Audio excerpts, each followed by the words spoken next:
교육청에선 걸러줘야 되지 않냐는 거예요. 학교에서 교장이 그런 꼼수를 부린단 말이에요. 교사들하고 짬짬이가 돼서. 네. 이해할 수 있어요. 분규가 있거나 문제 제기가 있으면. 네. 그러니까 원인을 봐야 되는데 그게 아니라 무조건 싫은 거니까 아이들 인권도 아무 상관없고 정말 나쁜 X들이 그랬단 말이에요. 네. 그럼 교육청은 네. 서울시민이 직접 선출했잖아요. 네. 그걸 막으라고 하는 거잖아요. 교육청의 기능이. 네. 게다가 학생인권센터에서 조사도 했잖아요. 임명도 했잖아요. 네. 그럼 지켜야죠, 선생님을. 적어도 부당 전보는 안 되게 해야죠. 맞습니다. 근데 왜 교육청 뭐 했어요, 그럼?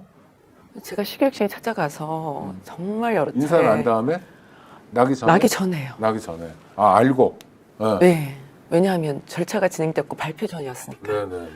그래서 이거 잘못됐다고 수차례 요청드렸습니다. 누구한테 했어요? 중등교육과 과장님과 인사담당 자업관님에 네네. 그리고 조연교육관님에게도 간접적으로 다 전달되었고요. 정책기획국장님에게도 면담을 통해서 전달했습니다. 그런데. 그런데도 이분들은 최종 정보 발표를 했습니다. 인권연대는 정부나 기업의 지원을 사양하고 오로지 시민의 참여로만 운영하는 100% 순도의 민간 인권단체입니다. 국내에 계신 스픽스 구독자 여러분 안녕하세요. 오창익입니다. 오늘도 교육에 대해서 생각해 봅니다. 국가는 국방비보다 훨씬 많은 예산을 교육에 쓰고 있습니다. 당연한 일입니다. 교육은 사람을 키우는 일이기 때문에 더없이 중요한 국가적 과제입니다. 노르웨이는 소련의 침공을 받자마자 8만 명이나 되는 어린이들을 스웨덴으로 보냈습니다. 비록 전쟁을 치르더라도 어린이들은 제대로 가르쳐야 한다는 국가적 결단이었습니다. 이런 노력 덕에 노르웨이는 인구가 600만 명도 채 안 되는데도 불구하고 세계적인 선진국이 되었습니다. 축구도 잘합니다.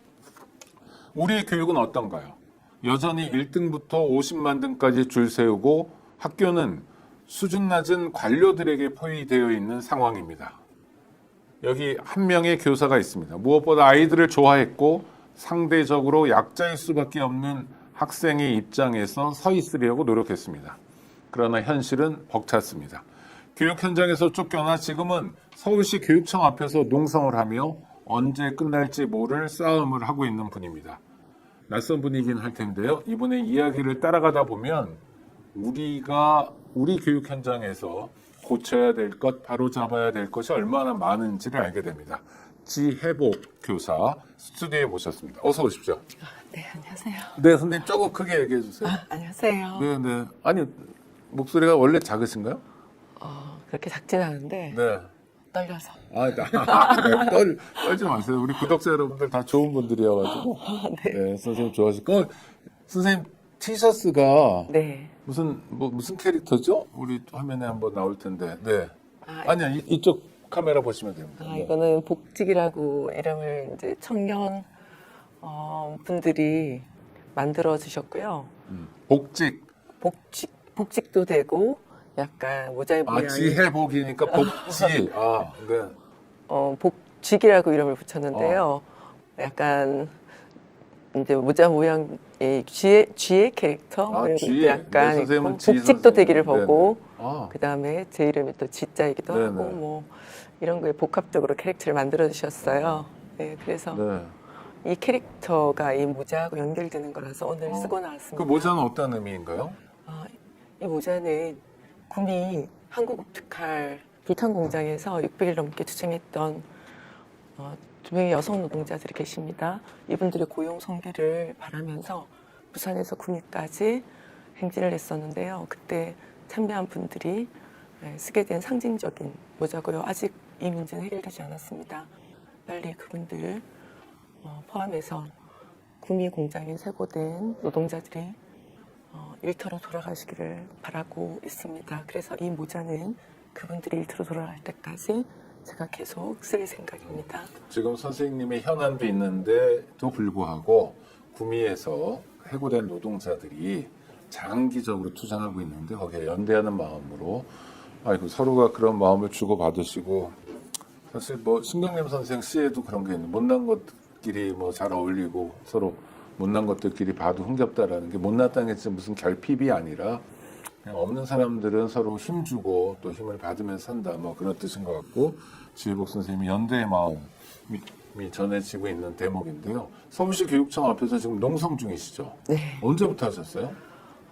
제가 농성장을 차리고 농성을 본격적으로 한 거는 194일 되었고요. 194일이면 그러니까 언제? 투쟁을 시작한 거는 시교청 앞에 이제 시위를 제일 먼저 시작했던 네네. 날은 2024년 1월 2024년 1월 21일. 21일부터 네, 오늘 699일째. 시위를 하셨고, 시위하고 농성의 차이는 시위는 그냥 앞에 서 있거나 하는 그야말로 네, 선전정. 네, 시위를 했고, 농성이라는 건 주무시는 거예요? 거기에 천막을 치고, 네. 예, 거기서 이제 여러 사람들이 교대로 예, 항상 365일 계속 지키는 형태가 되죠. 그걸 거의 200일 동안 하셨네요? 네.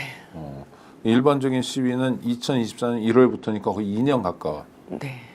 근데 이게- 사실은 학교 안에서 문제를 제기하고 해결을 위해서 노력했던 거 다 합치면 3년째가 됩니다.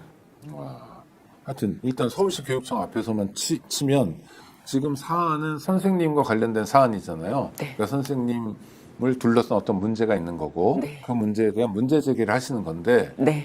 그 방식이 2년 동안 시위하기 또 1년 동안 농성하기 200일 동안 농성하기 네. 그 이전까지 합하면 3년 동안 싸우기인데 와 이건 너무 어마어마한데요. 근데 서울 어떤 문제인지 이제 차차 얘기를 나눠볼 텐데 주로 서울시 교육청 앞에서 하는 건 서울시 교육청이 타겟인 거잖아요. 서울시 교육청이 해결해야 한다. 네, 그러니까 나는 누구- 문제를 일으킨 게 서울시 교육청이라는 거죠. 문제 해결도 서울시 교육청이 할 수 있는 거고. 아니, 그러니까 뭐 대통령 해결할 거면 막 청와대 앞에 가고 서울시에서 해결할 거면 서울시청 앞에 가는데 서울시 교육청 앞에 간 거는 뭐예요? 서울시 교육청이 문제를 일으켰고 문제도 해결할 수 있다 이거죠. 아무래도 학교 안에서 벌어졌는데 그 관할 지역교육청인 중부청이 그걸 해결을 못했고요. 그리고 서울시 교육청에도 민원을 넣었는데 해결을 못하는 건지 안 하는 건지 그런 상태에 있어서 전체적인 서울 교육에 책임자가 있는 교육감의 권한으로 이 문제를 적극적으로 해결해야 한다라는 것이고 실질적인 이 사안의 관계자들은 네, 서울시 교육청에도 많이 계십니다. 하여튼 3년 동안 투쟁하셨고 농성도 200일째 하고 계신데 목소리를 굉장히 작게 조금 말씀해 주시니까 약간 투사 같은 투사들은 막 되게 크고 세고 그러던데 그런 건 아니네. 역시 그냥 조용한 선생님이시군요. 일단 어떤 일이 있었는지가 궁금한데요. 네. 선생님은 학교 선생님 그럼 초, 중, 고 어디서 근무하셨어요? 중학교 사회교사 근무했어요. 중학교에 사회과 사회과 교사입니다. 선생님. 네. 처음에 교사가 된 건 몇 년도셨어요? 1989년도였어요. 1989년부터 와 그때 제자들은 첫 제자들은 지금 어마어마하게 큰 정도가 아니라 뭐 같이 늙어가는 처지겠네요. 그렇죠. 네. 그러면 한 70년대 초반생들, 중반생들일 테니까 50 넘었고 막 이러겠네요. 굉장히 오랫동안 교직에 계셨어요. 네. 그러니까 문제가 된 학교도 중학교였어요. 네. 어떤 문제가 있었습니까? 제가 학생들과 정년이 3년밖에 안 남아서 지금요 아니면 당시에요? 당시에요. 2023년 5월에 2023년 5월 5월에 말에 학생들과 정년을 앞두고 좀 더 가깝게 잘 지내면서 행복하게 교직 생활을 마무리해야겠다. 그런 마음이 크게 들었어요. 그래서 이전보다도 더 학생들과 친밀하게 밀착된 시간들을 많이 가졌었는데요. 그러다 보니까 학생들이 그동안 묵혀두었던 속에 담아둔 얘기들을 꺼내기 시작했어요. 그러니까 어떤 계기로 해요? 뭐 선생님 담임을 하셨어요? 아니면 뭐 교과 지도를 좀 특이하게 하셨어요? 아이들이 제가 갑자기 상담해- 속마음을 얘기했다면 네. 학생들은 당시 2학년이었는데요. 전년도 1학년 때 제가 교과 담임을 했고 2학년 때는 교과 담임이 아니었고요.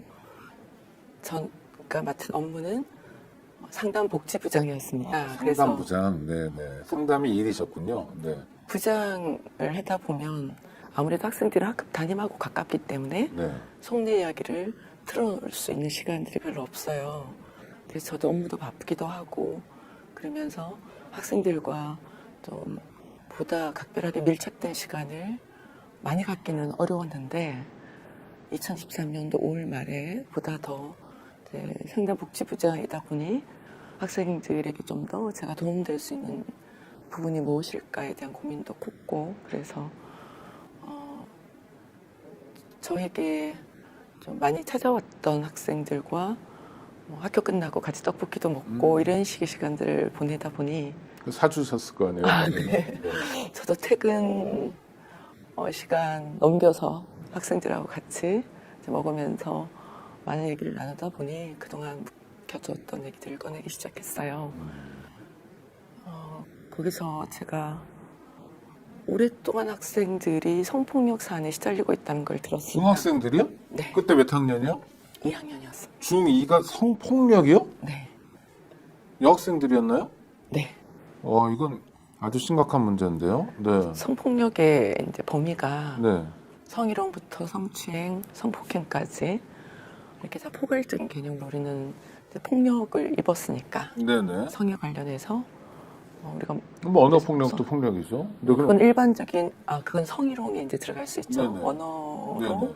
이제 성적 근데 성폭력을 했다면 이게 굉장히 센데요. 네. 그런 거를 중학교 2학년 여학생들이 선생님한테 이제 친숙해지니까 떡볶이도 같이 먹으니까 얘기하기 시작했다. 네. 어떤 일이 있었는데요? 구체적으로? 학생들이 입학할 때부터 네. 겪어왔다고 이야기를 했고요. 학생들에 대한 그 몸매에 대한 평가를 남학생들이 수시로 해왔고, 그리고 몸매를 가지고 여학생들의 순위를 매기고, 복도에서도 여학생들이 치마를 주로 입잖아요. 네. 그러면 아래에서 계단으로 올라가는 모습들을 보면서 다리가 어떻다, 몸매가 어떻다 이런 것들에서 여학생들이 복도 계단을 잘 못 올라갔답니다. 그래서 네. 가장 이제 남학생들이 없는 외곽의 계단으로 계속 다니고, 그리고 만지지 말라고 하는데 배를 와서 만지거나 껴안거나 또는 뒤에서 와서 허리 같은 데를 만지거나, 그리고 여학생들 가방을 뒤져서 뭐 생리대 같은 것들 꺼내서 공놀이처럼 던지거나, 근데 일단 그리고 수시로 그 쉬는 시간에 교육청에서 지급한 태블릿 PC가 있어요. 네.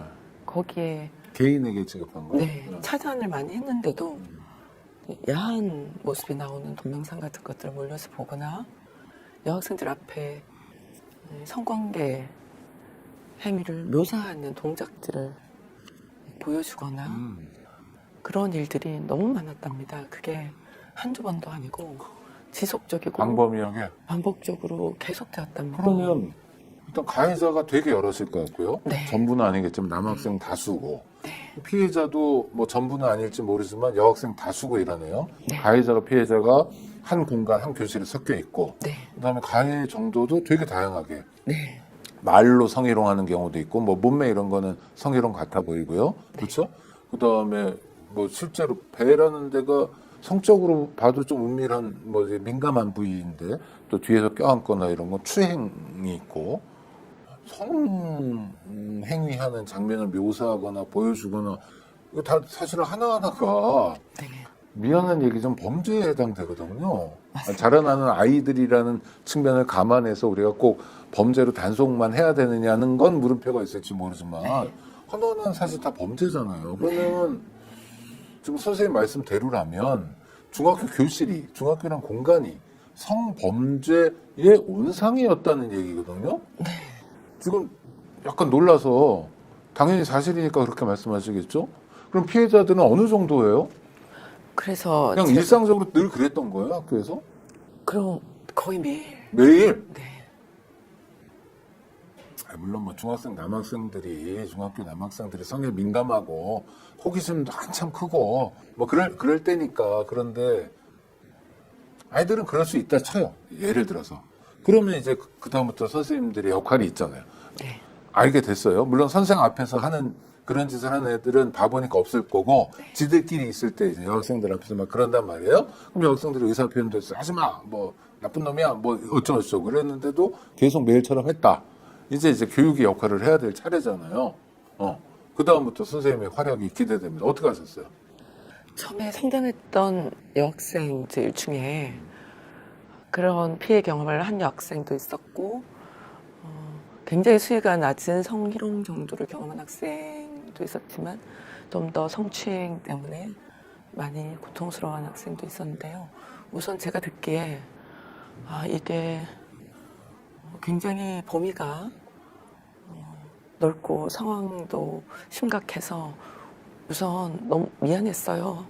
상담한 아이들이 학생들한테. 그런 상태에 놓여 있는데 내가 네. 무슨 상담복지부장이라고 학교에서 중요한 보직교사이긴 한데 그런 것도 몰랐구나. 자괴감 같은 게 생겨버렸겠네요. 네, 정말 미안했고 이게 학교인가? 학교는 학생들이 안전하고 행복하게 생활을 해야 되는 전제가 있잖아요. 근데 이런 폭력의 경험들을 그것도 2년 동안 겪어왔다. 그리고 나중에 알아보니까 이게 수년 동안 계속 이 학교에서 지속되어 온 문제였더라고요. 그래서 우선 저는 학생들에게 물었습니다. 그럼 그동안 해결 노력을 어떻게 했느냐. 학급 담임에게도 얘기해보고 또 여러 선생님들한테 얘기를 해봤는데 심지어 생활부에도 찾아가 봤는데 대부분 그냥 말로 타이르고 끝났답니다. 누굴 타일러요? 가해 학생요. 그러지 마라. 네, 그 정도 수준에서 끝났답니다. 아니, 그러니까 전 그럴 수 있다고 생각해요. 네. 자, 선생님 한번 그때로 돌아가 봐요. 어떤 애들이 까불었어요, 막말로. 좀 친근한 표현으로 또는 범죄에 가까운 행위 또는 범죄 행위를 했어요. 그렇지만 자라나는 애들이니까 일단 가르치고 타일러야죠. 하지 마라. 그렇죠? 그거가 잘못된 것 같지는 않아요. 선생님 어떻게 판단하세요? 우선 그거 맞죠. 근데 문제는 네. 그 다음에 안 고쳐졌을 때는 다른 방법으로 가야 되죠. 말씀하신 대로 어. 제가 주목한 것도 우선 성장기 청소년이니까 예방 교육을 정말 철저히 해야 되는데 성교육 또는 네. 뭐 인권교육. 네. 성평등 교육과 성폭력 예방 교육이죠.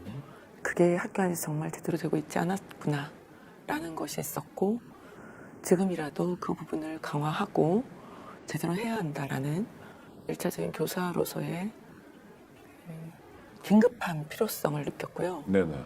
그런 이제 또 처벌이라는 것이 교육적으로도 필요할 때는 해야 한다고 저는 생각합니다. 안 그러면 그 행위의 심각성을 학생들은 잘 못 느끼기 때문에 그래서 교육적 차원에서 두 가지가 같이 좀 긴급하게 필요하다라고 저는 생각을 했습니다. 그래서 그리고 현재 이제 학교에서 그런 사건들을 대처하는 교육부 대응 매뉴얼이 있습니다. 그 매뉴얼대로 학교 안에 성폭력이 발생을 하면 상급기관에 신고를 해야 하고 경찰에도 신고를 해야 하도록 되어 있습니다. 그래서 우선 학교장과 교감 그리고 생활지도부장 세 분을 모시고 보고를 했고요. 신고를 하려면 피해의 규모가 어떤지 그리고 피해자가 특정도 돼야 되는데 정확하게 상황 파악이 돼야지 보고서를 쓸 수가 있잖아요. 네. 진상규명부터 해야 되는 거군요. 네, 그래서 제가 1차적으로 요청을 드렸던 것은 여학생들에게 무기명 설문조사를 해보자. 그렇게 요청드렸고 허락을 받고 이제 자율활동 시간이 있습니다. 수업 교과 시간은 교과 운영에 방해가 되니까 자율활동 시간에 15분 정도를 빼서 여학생들 상으로 했는데요. 이 학교는 남학생 수가 당시에 110명 정도 2학년에 있었고 여학생 수가 44명 정도였습니다. 여학생의 성비가 현저히 낮죠. 그러다 보니까 집단적으로 좀 방어할 수 있는 능력이 부족할 수밖에 없는 그러네요. 기본적인 숫자가 구조가 너무 있어요. 적으니까. 네. 그래서 무기명 설문조사를 실시를 했더니 가해 학생 명단이 28명이 나왔고요. 와. 그리고 44명 중에 28명? 아니요. 남학생 110명 중에 28명이 아, 가해 가해. 학생. 네, 110명 중에 나왔고, 28명. 네. 여학생은 44명 중에 30명이. 3분의 2가 피해자라고요? 네. 와. 그래서 이거를 자, 이제 심각성을 알았어요. 네, 그래서 교장도 알게 됐어요. 네. 이 다음부터 어떻게 됩니까? 생활지도부장께서 신고를 하려면 신고 서류를 작성할 때 피해 여학생 중에 자신의 이름을 밝히고 사실관계서를 써야 한다. 라는 요청을 하셨어요. 그건 아니잖아요. 네, 아닙니다. 왜냐하면 네, 피해자는 네. 보호받아야 되잖아요. 네. 그런데 성추행을 당했던 성희롱을 당했던 그 피해자를 특정해서 이름까지 쓰고 지목하게 하면 네. 2차 가해가 생기잖아요. 바로 그건데요. 일단 그다음에 막 그 가해자 학부모들이 걔 찾아내라고 막 그러고 그럴 거 아닙니까? 네, 비슷한 홍길동이- 상황이 벌어졌습니다. 실제로? 네. 와, 까지 얘기 좀 해주세요. 네. 그래도 이름을 범명해야 된다, 특정해야 된다. 그래서 네, 사실 그 정도의 사안이면 담당 기관이 학생들 전체 전수조사를 하고 거기에 좀 적극적인 해결 방안을 마련을 하는 절차가 필요했는데 일단 생활 지도부장께서 그 요청을 하셨고 이제 저는 교육적 차원으로 성장기 학생들을 좀 어떻게 학습하게 할 것이냐 그리고 이후 예방하게 할 것이냐 그런 곳들로 접근하고 싶었고 피해 학생들도 사과를 일단 받고 그리고 가해 남학생들하고도 지역 안에서 초등학교 때부터도 친구였어요. 그래서 다시 그 관계를 회복하고 싶다 이런 요청이 있었기 때문에 일단 학교에서 그렇게 처리를 하는 것에 대해서 제가 처음에는 따랐습니다. 그래서 피해 여학생들 중에 혹시 자기 이름 쓰고 사실관계 확인서를 쓸 수 있는 여학생 있는지 물어보았고 6명의 학생들이 임원들을 중심으로 해서 이 문제를 꼭 해결하고 싶다. 씩씩하게 용기를 냈어요. 사실관계 확인서에 자기 이름을 적고 부모님 확인서도 받고 분리조치 요구도 하고 그래서 서류를 만들었는데요. 그때 생활지도부장께서 요청하신 부분이 자신의 피해 경험만 기재하라 라는 것이었습니다. 실제로 교육부 대응 매뉴얼에 보면 목격한 거 그리고 전해 들은 거까지도 다 증거 능력이 있거든요. 네, 일단 요청하는 대로 학교에서 그렇게 진행을 하겠다고 하니 처음에는 제가 따랐습니다. 그래서 그 6명의 학생이 자신들의 경험을 썼습니다. 그래서 사실관계 확인서와 아까 말씀드린 서류를 갖추어서 정식으로 학교에서 접수한 것으로 절차를 시작을 했고요. 문제는 접수한 당일 생활지도부장께서 가해 학생들 명단이 사실관계 확인서에 적혀 있었죠. 거기에 나온 명단이 8명이었고요. 생활지도부로 그 학생들을 불러서 조사를 시작했습니다. 당연히 가해 학생들은 자신의 행위를 부정했죠. 거기에 생활지도부장께서 피해 학생들의 이름을 알려주었습니다. 누가 이렇게 피해 사실을 썼더라. 그날 저녁부터 인스타그램에 피해 학생들에 대한 저격글이 올라오고 저에 대한 저격글도 같이 올라왔습니다. 제가 생활지도부장은 선생님보다 교직 경력이 오래된 사람인가요? 그렇지 않았습니다. 남성인가요? 네. 그 그럼 뭐 분의 저 무슨 생활지도부장에서 멈추지 않고 다음에 뭐 또 해보고 싶은 캐릭터였나요? 기간제 교사하셨습니다. 그런데 왜 이렇게 이러셨죠? 기간제 교사. 기간제 교사들은 아무래도 계약을 전제로 해서 학교 안에서 좀 더 다음 적극적으로 기간까지 또 네. 교장 교감이 원하는 대로 움직일 수밖에 없다. 생활을 하고 싶어 하기도 하고 네 그런 그러니까 아무래도 계약 부담이 연장을 있죠. 위해서 네. 교장 교감의 눈치를 볼 수밖에 없고 그래서 그러면 관리자들의 요구대로 움직였을 가능성이 높다. 이렇게 그 보시는 거예요? 그 부분보다 본인의 판단이 굉장히 크게 작동했다고 저는 생각을 합니다. 근데 문제는 기간제 교사에게 생활지도부장을 시킨 것 자체가 문제 아니었나요? 네. 생활지도부장 업무를 정규직 교사들이 맡기 어려워합니다. 그러다 보니 기간제 교사들을 참 학교가 채용하죠. 골고루 문제였네요. 네, 그것도 교사들은 시스템상. 책임지려 하지 않고 네.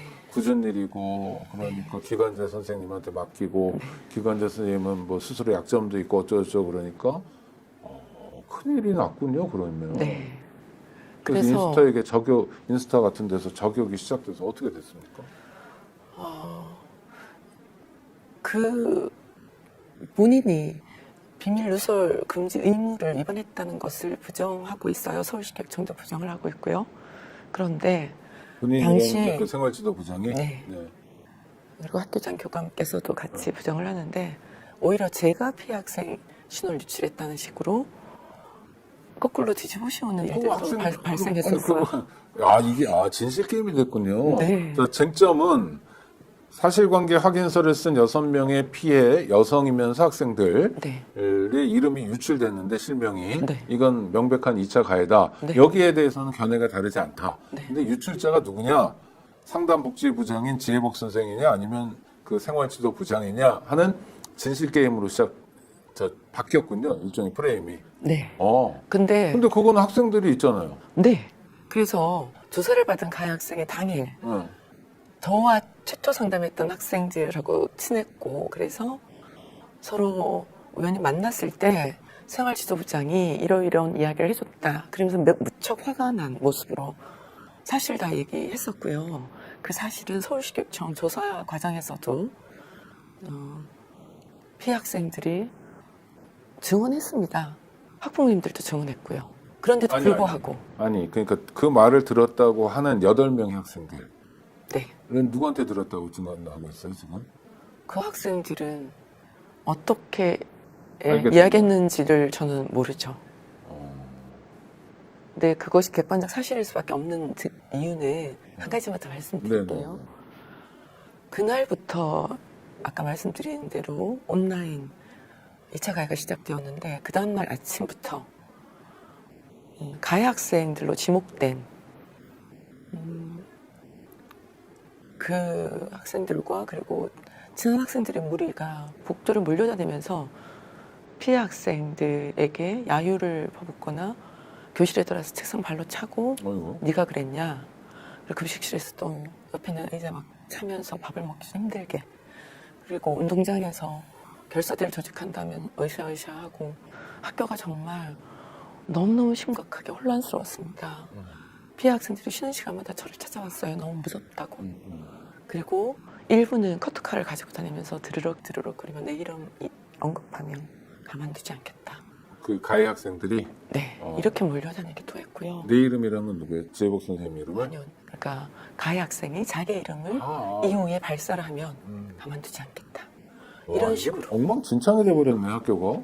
제가 너무너무 애들한테 미안하기도 하고. 네, 그렇죠? 엄청나게 미안하고 이 피해 학생들 신원 유출 부분들은 제가 사전에 학교장, 교감 그리고 생활지도부장에게 수차례 철저하게 요청을 했습니다. 피해 학생 신원 유출되지 않도록 해달라고.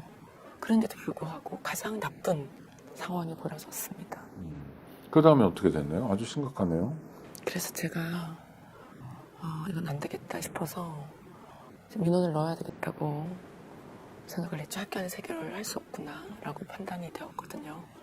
당시 또 큰 문제가 피해 학생 학부모님들에게 연락을 했습니다. 제가 민원을 넣으려면 아무래도 학부모님들의 동의나 협조가 필요하니까요. 그랬더니 일체학교에서 연락을 받은 바가 없답니다. 네? 연락을 받은 적이 없대요. 이 사안에 관해서. 네. 근데 교육부 대응 매뉴얼에 보면 이제 모든 법적 근거를 가지고 절차가 있는데 피해 학생 학부모님들에게 꼭 연락을 하도록 되어 있습니다. 근데 연락하지 않았고요. 가해 학생 학부모님들하고만 학교에서 연락을 취하는 방식으로 진행이 되었더라고요. 일단 제가 민원을 넣어야겠다라고 판단을 하고 서울시 교육청의 국민신문고를 통해서 접수를 했고요. 또 하나는 학생인권교육센터라고 있습니다. 거기도 네. 구제 신청을 했습니다. 두 가지 통로로 제가 민원을 넣었는데요. 조금 크게 얘기해 주시는 게 가능합니까? 네, 알겠습니다. 네네. 좀 더. 네. 그때 중학교는 지역교육청에서 1차 여러 가지 업무를 전담하고 있습니다. 그래서 지역교육청에 학교폭력에 관련되는 업무가 통합지원센터라는 단위가 있고요. 아니 뭐 그거까지는 우리가 잘 몰라도 네, 되니까. 여기에서 연락을 네. 제가 받았습니다. 네. 민원하니까 민원에 네. 대한 대응이 그래서 있고. 가서 센터장과 학교폭력 담당 장학사를 저랑 전교 서울지부 부지부장 되시는 선생님하고 같이 만났습니다. 네. 그랬더니 노조의 도움도 받아가면서 네. 하죠. 네, 좋아요. 그래. 굉장히 지금 말씀하신 대로 심각하게 사안을 바라보았고 우선 약속했던 절차가 있었습니다. 특별 장학을 실시하겠다. 그리고 그 과정에서 필요하다면 감사를 들어갈 것이고 그리고 관련자 징계가 필요하다면 징계도 하고, 그리고 이 사안에 대해서 재조사를 전면적으로 하시겠다고 이렇게 약속을 그리고 하셨어요. 가해자 피해자를 분리한다든지 네, 또 분리하고. 피해자를 보호하는 매뉴얼이 정상적으로 작동된다든지 네. 뭐 이런 것들이 필요하죠. 피학생 여기까지는 보호가 필요하죠. 여기까지는 잘 왔네요. 그래도 네. 2차 가해는 끔찍한 일이었지만 생명 유출은 문제였지만 그래도 교육 당국이 개입하면서 잘 풀릴 수 있을 것 같아요. 근데 왜 문제였습니까? 굉장히 그때 믿고 저는 학교로 돌아왔고요. 네. 아무리 기다려도 학교에 조사가 진행되는 느낌이 제가 들지 그 않았습니다. 교육지원청을 만난 건 언제였어요? 2023년? 네, 7월 16일 경쯤 됩니다. 그런데 이제 방학이 8월 20일 경이었기 때문에 네. 저는 방학 전에 이 과정들이 8월 빨리 20일에 방학이에요? 개학이에요? 방학입니다. 네네. 개학이네요. 네네. 개학이고 방학은 언제 했어요? 7월 20일 경쯤에 7월 20일. 그러니까 바로 방학이니까 네네. 일단 시간 지나가 버리고. 네네. 네. 그래서 저는 방학 동안에 빨리 이 절차가 진행이 되고 개학 때는 학생들이 조금 더 안정된 모습으로 새로운 학교 시작되기를 요청을 드렸습니다. 기다렸는데 방학까지도 아무런 연락이 없었고 필요한 자료를 제가 다 제출을 했고 학부모님들의 의견서도 피해 학생 학부모님들이 자신들의 이름을 다 밝히면서 중부교육청에 제출을 했습니다. 네. 그리고 기다렸는데 8월 말까지 아무런 연락이 없었어요. 그래서 제가 한 다시 달 반 동안. 네, 제가 다시 연락을 드렸습니다. 그랬더니 담당 장학사가 바뀌어 있었습니다. 그래서 제가 이 사안에 대한 조사가 어떻게 되었냐고 물었더니 문서를 읽어보았고 아무 문제 없더라. 이런 답변을 받았습니다. 너무 놀라웠죠. 네. 그래서 어떤 절차를 진행을 했는지 제가 학교 안에 선생님들의 의견을 좀 들어봤어요. 딱 한 번 교장실에 교육청 장학사분들이 두 분이 찾아왔답니다. 만난 분들이 생활지도부장, 거기에 부사에 관계되는 두 분과 그리고 그 일이 가장 크게 벌어졌던 학급 담임, 교장교감선생님 만나고 저에 대해서 뭐 일체 연락을 한다든가 그런 절차도 없었고 피해 학생 학부모에 대한 면담조사도 일체 없었습니다. 연락도 없었답니다. 딱 한 번 나온 그것으로 종결을 조사인지 지었죠. 모르겠으나 조사랍시고 왔는데 일방적으로 한쪽의 얘기만 듣고 가버렸다. 네. 그리고 종결했고 네, 새로운 장학사 얘기는 아무 문제 없다. 끝났다. 네. 안 끝났잖아요. 네. 그래서요. 그 이후에도 가해 학생들이 일정 정도의 성폭력 행위가 지속되어서 또 여학생들이 저를 찾아오고 아니 그랬습니다. 근데 다른 것도 아니라 그 정말 아예 말로 옮기기가 물론 어린 애들이어서 철없는 측면도 네. 있지만 네. 그래도 이놈의 자식들이 그 문구형 카터칼을 드르륵 거리면서 뭐 죽여버리겠다, 뭐 결사대다, 뭐 네. 어쩌고 이런 거는 굉장히 그 농도 짙은 위험한 단계거든요. 네. 근데 그 자리에서 교육은 붕괴돼 버렸네요. 제가 정말 그때 괴로웠습니다. 저에 대한 괜히 학생들의 애들한테 공격도 관심 심했고. 가져서 네. 괜히 떡볶이 먹어서 괜히 아이들의 고충을 들어줘서 괜히 애들이 당하는 무슨 성폭력 이런 거를 해결해 주겠다고 마음 먹어서라는 자괴감까지 들었겠네. 그렇진 않았습니다. 아이고, 네. 제가 다행입니다. 피해 학생들한테 약속을 했거든요. 네네. 같이 이것을 잘 해결해보자. 그리고 학생들의 용기가 너무 훌륭했고 그럼요. 그런 용기들이 잘 해결되는 것을 통해서 이후에도 여러 가지 문제를 해결하는 데서 굉장히 주체적으로 잘 성장해 나갈 거라는 이제 그런 그래서 계기가 되었을 거라고 장학사는 아무 문제 없다고 그러면 선생님 그 다음에 어떻게 대응하셨어요? 근데 멈출 수가 없었습니다. 학생들이 그럼요. 약속을 지켜야 네. 했으니까요. 그래서 중부교육청을 일단 찾아갔습니다. 교육지원청. 네, 센터장님과 중부지원과장님 그리고 교육장님까지도 만났습니다. 네. 알아보겠다 이렇게 답변만 하셨고요. 해결에 대한 노력을 하지 않으셨습니다. 그래서 저는 서울시 교육청까지 찾아갔습니다. 네. 서울시 교육청을 방문한 건 언제쯤이었어요? 서울시 교육청의 학생인권센터에선 나서기 시작을 한 거는 10월 초였습니다. 그 시간은 쑥쑥 지나가네요. 네, 네. 그래서요. 그게 2023년도 10월이고요. 네네. 학생인권교육센터에서는 구제 절차라는 과정이 있습니다. 여기 인권센터 조사관님과 그리고 센터장님이 오무관 두 분도 심각하게 이 사안을 바라보시고 저에게 좀 철저하게 객관적 조사를 하고 싶어 하셨고 저도 그걸 돕기 위해서 피해 학생과 학부모님들의 협조를 부탁드렸습니다.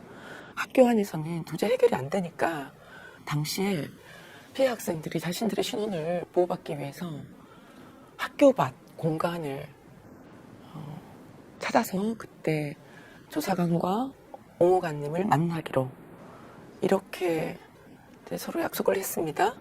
피해 학생들이 원하는 빵집의 2층에서 한 명씩 따로 들키지 않도록 작전을 짜다시피 해서 왔습니다. 그 당시 2차 가해가 너무 심각했으니까 그러나 이 문제 해결을 위해서 피해 학생들도 다시 용기를 낸 겁니다. 그때 피해 학생들이 모두 다 이 상황을 증언했고요. 녹취까지 그때 이제 학생인권교육센터에서 나오신 분들이 했습니다. 그리고 피해 학생 학부모님들도 집단 면담을 다 하셨고요. 네. 그리고 그때 그 조사관님들이 중부교육청도 방문하시고 학교장 교감 선생님도 만나시고 이러면서 종합적인 조사를 끝내셨는데 한 달 동안 조사 결과가 안 나오는 거예요. 또 그래서 제가 다시 또 교육청을 찾아가서 적극적으로 요청을 했습니다. 학생들을 제발 위해서 조사 결과를 빨리 내달라. 그리고 그에 따른 조치도 내어달라. 계속 요청했고 그리고 서울시 교육청에 성폭력 사안을 담당하는 민주시민 생활과라는 데가 있습니다. 거기 과장님도 만났고 담당 장관님도 만났고 그러면서 근데 왜 한 달 다음에는 동안 노력을 했죠. 그 조치가 안 취해진다고 그래요? 뭐 일이 많대요? 뭐 무슨 변명이 있을 거 아니에요? 그냥 정리 중이라고 자꾸 말씀을 하시는데 네네. 그게 한 달이 걸릴 일은 아니잖아요. 그렇죠. 그래서 아니 뭐 그런 일이 뭐 수십 개가 있다면야 뭐 그럴 수도 있겠지만 네. 그리고 이거는 시급하잖아요. 피해 학생들 네. 보호를 해야 하고 네. 피해 프로그램도 빨리 들어와야 하고 그래서 11월 말까지도 안 나와서 계속 찾아갔습니다. 네. 겨우 나온 것이 12월 27일경에 학교로 거의 2달 반 뭐 이렇게. 네, 공고 조치가 내려왔습니다. 그 안에 보면 이것도 방학할 때 다 됐었네요. 네, 방학이 1월 4일이었습니다. 네. 그 공고 조치 안에 학교 안에 교사 대상 그리고 학생 대상 특히 또 피해학생 회복 프로그램 학부모 대상의 성폭력 예방 교육도 배치가 되어 있었고요. 그리고 학교장과 생활지도부장이 피해학생과 학부모에 대한 사과 이런 내용들이 웬만큼 다 담겨 있었습니다. 그러나 학생인권교육센터는 감사나 징계 권한이 없습니다. 그렇다면 이것을 시교육청의 감사과에 보내서 이 부분에 대한 책임 소지를 좀 다툴 필요도 있었고요. 왜냐하면 이 모든 게 다시는 일어나서는 안 되는 일이었잖아요. 그리고 이렇게 처리해서도 안 되었는데 사안 자체가 축소 은폐되었기 때문에 책임자에 대한 일정 정도 좀 행정적인 책임도 물을 필요가 있었습니다. 왜냐하면 당연히 그래야 다시는 이런 일들이 교육청에서도 동일하게 처리하지 않도록 하는 선례가 될 수 있었고 그런 부분들에 대한 이후의 후속 조치는 없었습니다. 근데 문제는 2023년 12월 말에 그게 나왔는데요. 그때 정보 작업이 시작되는 기간이었습니다. 새로운 학년도에 교사들 이제 정보 절차를 진행하는데 학교 내에서 1차 논의가 있고 2차 중부교육청에서 정보 절차를 진행합니다. 그 결과를 수합해서 서울시 교육청에서 발표를 합니다. 왜냐하면 인사권자가 네, 그 과정을 자세히 말씀하실 필요는 없고 하여튼 전보가 진행돼야 될 때죠. 학기 말이고 그러면. 네. 그런데요. 근데 저를 정보 대상으로 선생님 원래 전보 대상이셨어요? 아니죠. 그러니까 그 학교 뭐 그냥 기억 학교라고 부를까요? 그 학교에서 얼마 동안 근무하셨어요? 지금 언론에서는 A학교로 부릅니다. 뭐 네, A학교로 하여튼 할까요? 좋습니다. 네.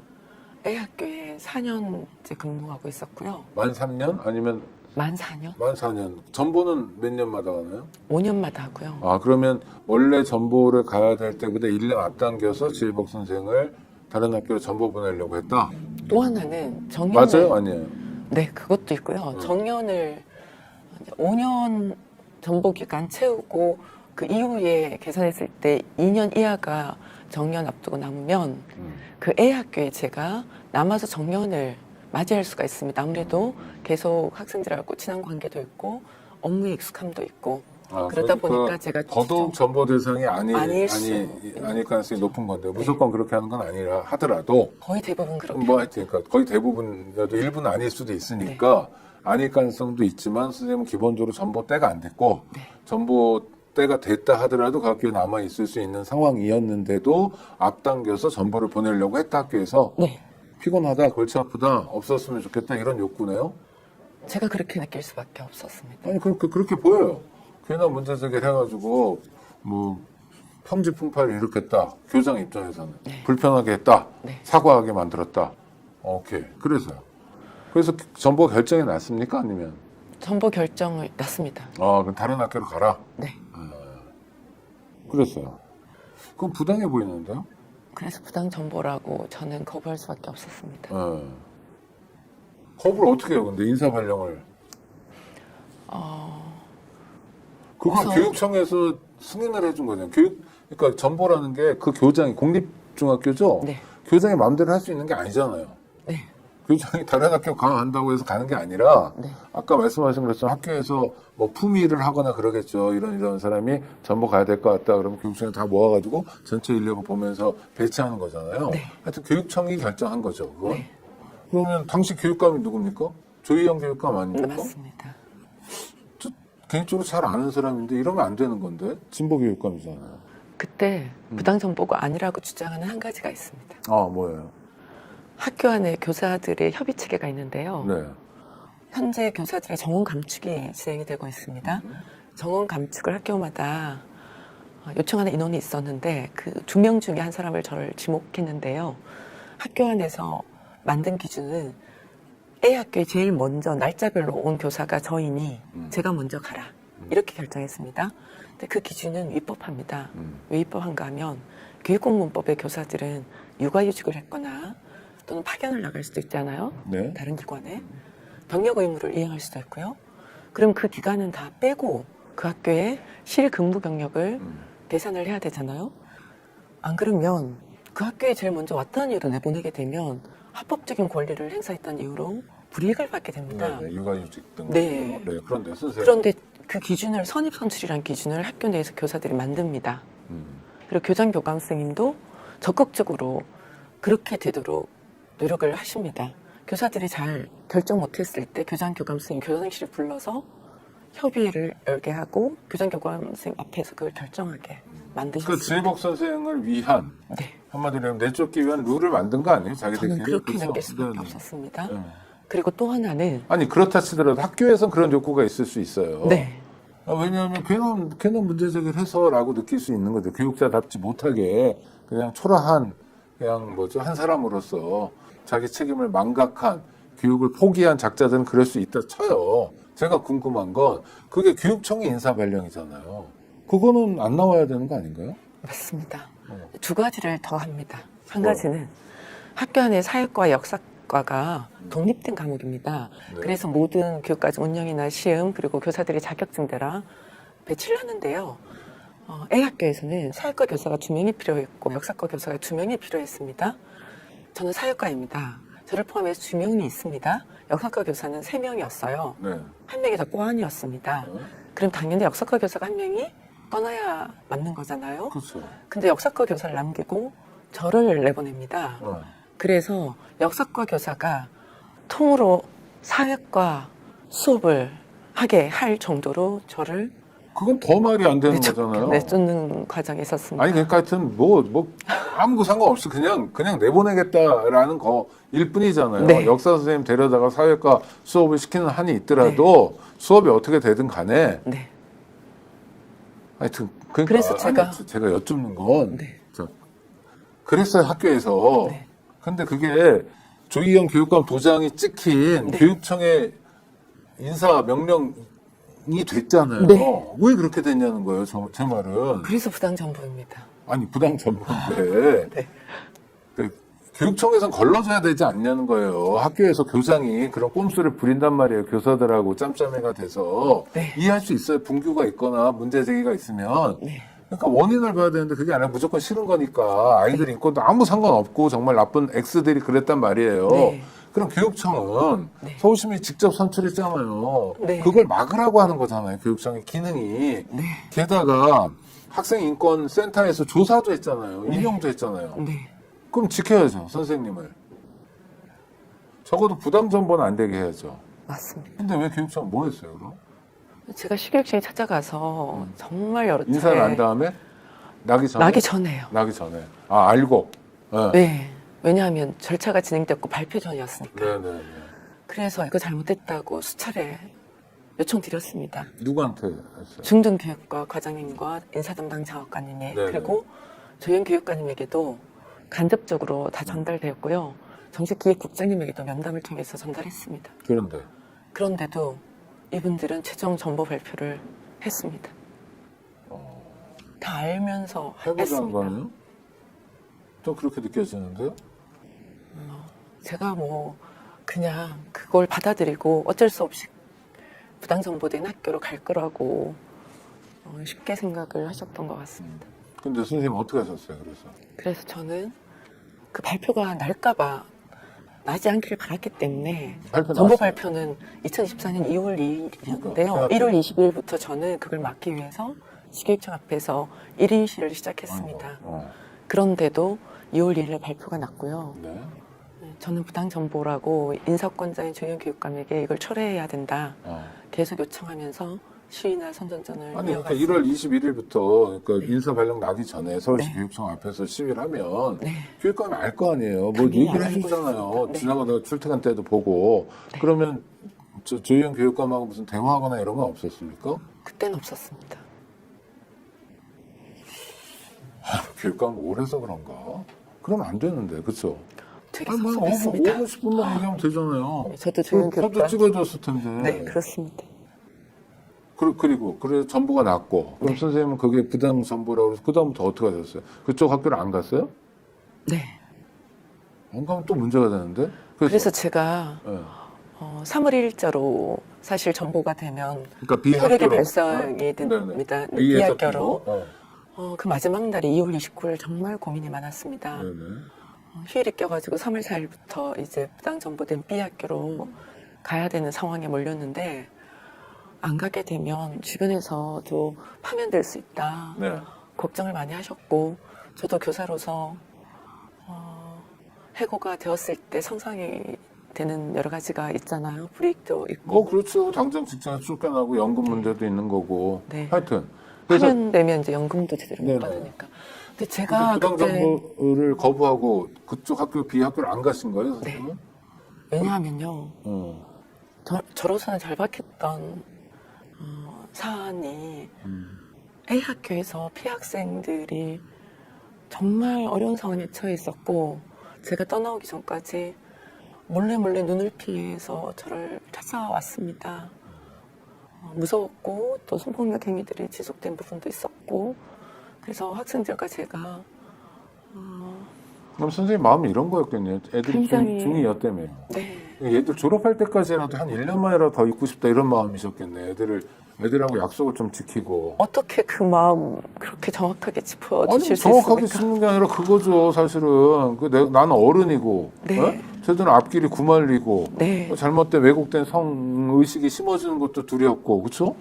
아니, 그 다음에 여러 가지잖아요. 쟤들 앞으로 어떻게 지내야 되네. 네. 내가 어른으로서, 교사로서, 애들도 못 지키면 내가 무슨 교사냐, 창피하게. 내가 이런 생각일 것 같아요. 그래서 전보를 부당하다고 거부하셨고, 그럼 이제 징계가 시작된 거예요? 그래서 서울시 교육청에서? 징계를 시간이 지금 별로 없어서 예. 속도가 안 믿게 나가요. 네네. 한 가지 이제 거부한 이유 한 가지만 더 말씀드리고 그다음 이유를 조금 연결을 할게요. 그래야만 제가 거부한 이유가 더 명확해지니까. 인권센터에서 공고 조치가 나왔잖아요. 네. 그러면 그거가 이행되도록 제대로 그거를 지켜볼 사람이 필요하잖아요. 그럼요. 학교 안이 그랬으니까 제가 남아서 그게 제대로 이행되면서 학교 안에 오케이. 그런 제대로 이유로. 이제 네네. 좀 문제 자리 제기한 잡히기를- 사람으로서 네, 일종의 네. 결자 해지, 네. 뭐 아이들도 보호하고 이것 때문에 학생들 제대로 전부를 안 갔으면 교육받고요. 좋겠는 마음이 간절해서 교육청에 가서 호소했고, 그래서 부당 정보다라고 문제 제기했는데 전부가 났고, 따를까 말까 하는 상황인데 안 따랐고, 그러니까 이제 교육청에서는 일종의 반격이 시작될 텐데, 그게 이제 선생님에 대한 해고였어요? 처음에는 언론에서 보도하기 시작하면서 일주일 만에 징계를 할 줄 알았는데 일주일 지나도 한 달이 지나도 두 달이 지나도 징계를 안 그럼 하더라고요. 선생님 출근은 어디로 하셨어요? 매일 시교육청에 아침 출근 시간부터 밤 그럼 A 계속 학교도 아닌 있었죠. B 학교도 아니라 교육청으로 출근을 했고, 네. 그래서 징계를 받았어요, 선생님이? 네. 언제 받았어요? 징계 확정된 게 언제예요? 2024년 9월 27일이었습니다. 2024년 9월. 그러면은 한 학기 지나고 나서 9월 24일에 징계 처분 양정은 뭘 받았어요? 해임을 받았습니다. 해임. 연금을 다 날리는 건 아니지만 교사로서는 내쫓겠다라는 거고. 네. 이때 교육감은 누구예요? 조현 교육감이 떠나시고 새로운 교육감이 선출되기 직전에 부교육감 권한 아, 대행 네. 시기였습니다. 그러면 새로운 교육감이었어요. 정규원식 교육감. 네. 그럼 여기도 이제 진보 교육감이잖아요. 네. 이분은 지혜복 선생님 관련해서 어떤 조치를 했습니까? 아무것도 안 했습니다. 만나본 적은 있어요? 후보 시절부터 제가 시교육청 앞에 기자회견 할 때도 요청했고 선거 캠프에도 찾아가서 요청했고 만나게 약속을 당선되면 하겠다고 캠프에서 답변을 들었는데도 당선 이후에 두 달이 넘도록 면담을 잡아주지 않았습니다. 여태까지 안 만난 거예요? 아니면 두 달 후에 만났어요? 그래서 2025년 1월에 면담을 해달라고 교육청 안에 있는 본관 앞으로 찾아갔습니다. 네. 그랬더니 교육청 본관 문을 다 걸어 잠궜습니다. 선생님 무슨 총 들고 갔어요? 아니요. 무슨 흉기 들고 갔어요? 아니요. 저만 내려가면 문을 혼자서? 걸어 잠궜어요. 아니, 저를 지지하는 다른 분들하고 같이 몇 갔어요. 명이서요? 한 10명 정도 분이 갔습니다. 아니 그러니까 10명이 무슨 위협이 된 겁니까? 왜 문을 걸어둔 거예요? 아무것도 아니, 없었습니다. 그냥 아니 그러면 문 앞에 9명 빼고 지혜복 선생님만 들어오세요 할 수도 있잖아요. 네. 그런 것도 안 하고 그냥 문 걸어둔 것도? 네. 하여튼 정규식 교육감은 지금까지도 한 번도 본 적이 없어요? 그래서 이틀 동안 그 문 앞에서 저와 함께 했던 사람들하고 같이 추운 겨울에 거기서 만나달라고 거기 앉아 있었습니다. 무슨 왕이에요 만나달라고 구걸을 하게? 그래서 그랬더니 너무 추우니까 전기를 좀 끌어섰는데요. 전기도 끊어버린 적이 있습니다. 아이씨 그리고 추운 데서 있다가 2박 3일 정도 지나서야 겨우 면담을 잡아줘서 만났습니다. 그렇게 하니까 네. 그래서 만나 얼마나 만났어요? 그거를 시간? 불법 시위했고 직원들 업무를 방해했다고. 아니 시간 얼마나 만났어요 교육감은? 처음에 1시간. 그리고요. 그때는 알아보겠다. 어. 저한테 진정성 있어 보인다. 어. 그런 식으로 얘기하셔서 자, 제가 그래서 한쪽이 내부에 올라오는 문건이나 보고를 그것만 듣지 마시고 제가 드리는 자료나 이런 걸 좀 살펴봐달라 부탁드린다. 정말 간곡히 요청드렸습니다. 그러니까 그때까지는 교육감이 참 잘못했지만 그래도 면담이 성사된 건 다행이고요. 네. 그래서 1시간 동안 얘기를 들었어요. 저처럼. 네. 저도 뭐 선생님에 대해 사전 정보 없이 지금 들었고 네. 혼자서 화도 내고 뭐 속상하기도 한데 좀 책임과 권한이 있는 사람이니까 그다음에 네. 변화된 거는요. 없었습니다. 교육감을 또 만난 적이 있나요? 그래서 2월 말 네. 기자회견을 중간에 해서 면담 요청서를 보냈는데 왜냐하면 아무런 조치가 취지지 네, 않아요. 하여튼 좋아요. 2월 그래도- 말에 또 만났나요? 그래도 또 면담이 안 돼서 2월 말에 또 본관 밑으로 가서 만나달라 했습니다. 아. 저 혼자라도. 근데 또 안 만나줬습니다. 근데 또 거기서 추운 데서 또 기다렸습니다. 본관 문 걸어 잠그고 내쫓더라고요. 그런데 그냥 있었어요. 그런데 잠깐 그때는 좀 만나서 얘기를 그래도 좀 해보겠다며 그랬었는데요. 만났을 때 자신의 권한이 아니고 이전 교육감 때 일이다. 그런 얘기만 반복했고요. 그래서 아무것도 기대할 수 없는 그런 상황만 확인했습니다. 근데 한 가지는 정말 말씀드려야 되는 게 그러고 나서 저와 함께 했던 분들이 많이 이제 증가했고요.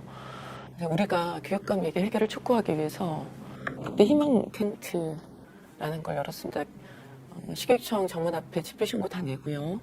하루 동안 거기 텐트 치고 우리가 적극적으로 좀 교육감님에게 요구를 해보자. 그렇게 저와 함께 했던 분들이 추운 겨울에 거기 오셨는데 2월 28일 날 아침에 저희들이 본관 앞에 가서 교육감께서 들으시라고 조금 큰 소리로 요구를 해보고 이제 텐트를 접을 생각이었는데 그때 본관 앞으로 내려갔던 이유가요. 그 텐트를 치고 날 수백 명이 모였어요. 그때 집회를 하고 텐트를 쳤거든요. 근데 수백 명이 모였는데 바로 정문 앞에 있는 간이 화장실이 하나 있습니다. 변기 하나 딸랑 있는. 주변에는 화장실이 없어요. 그래서 그 많은 사람들이 그 화장실을 이용해야 되는데 정문을 경찰 동원해서 막고 화장실을 못 쓰게 했어요. 그래서 항의를 했습니다. 그랬더니 경찰 분들에게 한 명씩 들어가게 하는 거예요. 그리고 그 많은 사람들이 줄 서서 그 화장실을 남녀 그대로 써야 했는 상황에 대해서 너무 심각하게 인권 침해적인 그런 조치를 저희들이 당하고 사과를 요구했는데요. 나중에는 결국 화장실은 그냥 쓰게 했지만 사과는 해야 되잖아요. 사과도 안 하고 그리고 그때 거의 8,600명의 시민들이 이 사안을 해결하라고 서명을 했는. 그래서 그때 23명이 본관 앞으로 갔는데 정은식 교육감 지시로요. 경찰을 동원해가지고 전원 연행을 했습니다. 뭐 주거침입 뭐 이런 거로요? 시설 보호 요청을 했고요. 그래서 그때 퇴거 명령을 경찰에서 이제 했는데 나가는 사람까지 저희들은 그런 예상을 전혀 못했습니다. 그냥 조금 크게 외치기만 하고 나올 생각이었는데 근데 그게 23명의 청소년도 있었고요. 대부분 청년 여성이었고요. 그리고 식육청 그 마당은 시민들 대방 공간입니다. 거기서 그렇게 대거 연행된 것은 유례가 없습니다. 그 건물 안이 아니라 교육청 마당에서 네. 23명의 시민 또 청소년이 연행됐다. 네, 그래서 모두 다 유치장에 같이 일단 경찰이 내렸었어요. 잘못했고요. 제가 그거는 이렇게 정근식 교육감이 했는데 요청. 물론 그러니까 교육감. 그러니까 교육감이 문제를 해결하기는커녕 공권력을 통해서 문제를 해결하는 가장 반진보적인 네. 그다음 교육자답지 않은 행태를 한 건데 그럼 선생님 부당 전보에 대해서는 지금 소송을 진행 중인가요? 네. 법원의 구제를 받기 위한 소송을 진행 중인 거고 알겠습니다. 그러나 교육청 차원에서 문제를 일으킨 교육청 차원에서는 오히려 냉랭하게 짝이었고 제가 교육청 홈페이지에 가보니까 공고문이 붙어 있어요. 뭐라고 했냐면 지혜복 씨의 불법 시위 관련 사실관계를 안내드립니다. 이거는 일부러 이렇게 쓴 거죠. 지혜복 씨 이런 거는. 네? 네. 아유 정근식 씨가 이러면 안 되는데 그렇죠? 답답합니다. 구독자 여러분 들으신 바와 같습니다. 일어나지 않을 일들이 반복적으로 일어났습니다. 중학생 남자아이들이 여학생들을 상대로 해가지고 일상적으로 성폭력을 저지르는 일이 첫 번째로 그렇습니다. 교사들이 알았다면, 교장이 알았다면 그 다음에 아이들 따끔하게 가르치고 재발 방지를 위한 노력을 했어야 합니다. 그러나 잘못된 관료주의만 팽배했고 잘못된 보신주의만 판쳤습니다. 그 결과 아이들의 아픔을 공유하고 아이들의 아픔과 연대하려 했던 한 교사는 거리의 교사가 되어 오늘도 내일도 어제도 서울시 교육청 앞에서 농성을 하고 있습니다.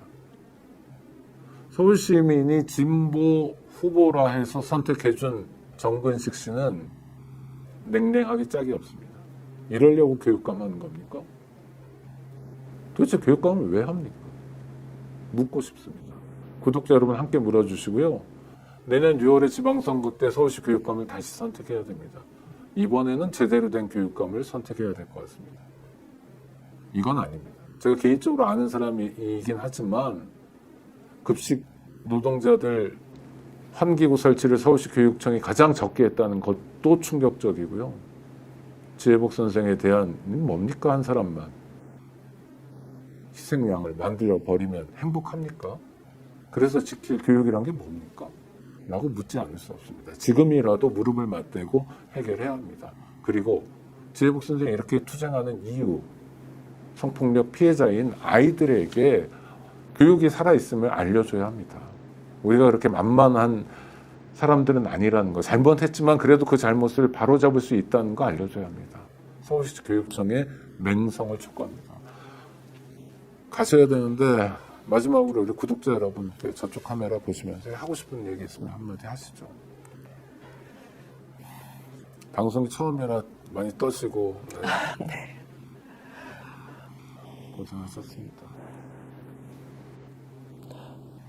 우선 2023년도 당시에 용기 내어서 신고했던 학생들에게 정말 미안합니다. 그 학생들은 지금 이 사안을 언급하는 것조차 두려워합니다. 그 학생들의 용기가 제발 이후에는 이 사안 해결 잘 되어서 정말 떳떳하게 당당하게 얼마나 멋지고 옳은 행동이었는지를 알려주고 싶습니다. 그리고 피해 학생 학부모님들께서도 너무 안타까워하고 계십니다. 그분들께서도 여러 가지 의견서와 탄원서를 보내주셨는데요. 그분들이 저에게 미안하거나 무거운 마음도 제가 학교를 돌아가서 좀 내려놓을 수 있는 길이 열렸으면 좋겠습니다. 마지막으로 이렇게 학생들과 함께하기 위해서 사안 해결에 나선 전국의 교사들 계십니다. 그분들도 저처럼 불이익을 받지 않도록, 이런 고통 당하지 않도록 다시는 이런 일이 생기지 않았으면 좋겠습니다. 감사합니다. 네, 구독자 여러분 감사합니다. 제이복 선생님 감사하고요. 오터뷰 5번째 시간이었습니다. 속 터지는 시간이었지만 우리가 아이들을 지키지 않으면 아이들은 정말 기댈 것 없어집니다. 네. 학교가 아이들을 지켜야 하고 교육이 아이들을 지켜야 합니다. 지켜야 그 다음에 가르칠 수 있습니다. 구독자 여러분 감사합니다.